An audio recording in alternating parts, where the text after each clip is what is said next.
Hello, welcome hour viewer. এখন ওসমান হাদি ভাইকে সমাধি দেওয়া শেষ হয়েছে এবং শেষ পর্যায়ে ওখানে ভিতরে ওসমান হাদি ভাইয়ের জন্য ওনার যে আত্মীয় স্বজন এবং কাছের মানুষ, নেতা কর্মীরা সহ ওনার জন্য দোয়া করছে।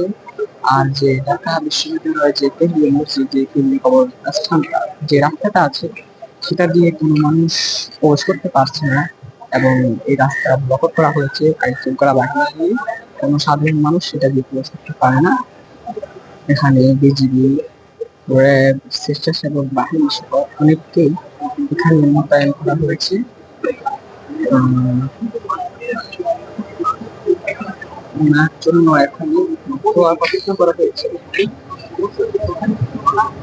যে সবাই মাঠ থেকে শেষ করে এখন দোয়া করছে দাঁড়িয়ে দাঁড়িয়ে। আর এখন ভিতরে প্রবেশ করছে।